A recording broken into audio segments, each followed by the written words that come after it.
I'm Barrett Kendrick with Bearco Training. We just finished up the 2020 Louisiana legislative session, and there's been a change this year that has to do with concealed carry in places of worship.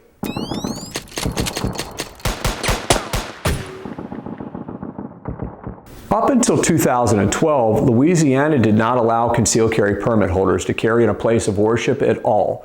But they created a law that year that was really set up for armed safety teams or response teams or designated individuals, where that church, synagogue, mosque, or other similar place of worship could give permission to an individual. But in order for them to be able to carry there, they first had to have permission from the authority of the church.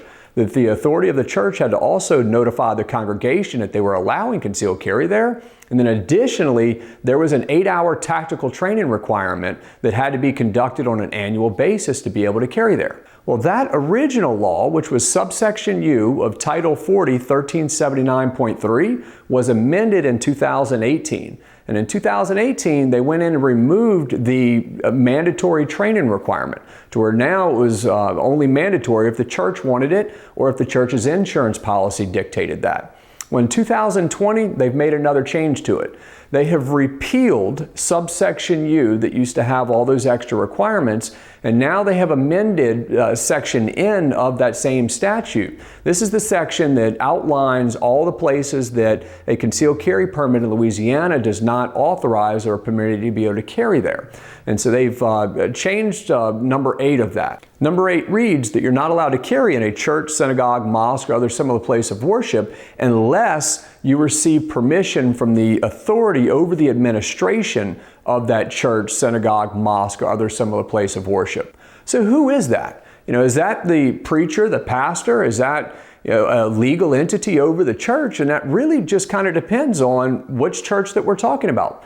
With some churches, it's going to be the pastor, the preacher that has the ultimate authority over the administration of that church. But in other houses of worship, there may be some sort of governing body or a committee that has that authority. Then you would have to get permission from that individual. Others, it may be something even higher up. It could be something like a board of trustees. So in order to carry concealed in your place of worship, you have to first make sure that you understand the makeup of who has that authority to be able to give that permission. You have to get that permission. Now, it doesn't say that it has to be written permission, but it's always going to be in the best interest of that concealed carry permit holder to make sure if they're getting permission to be able to carry there, that they are getting that written authority. That way they have something to fall back on. Thanks for taking the time to watch the video. If you know someone who is or who may be interested in the information, please share the link with them. If you have any questions at all, we would love to be able to help you. You can reach out through our website at www.bearcotraining.com.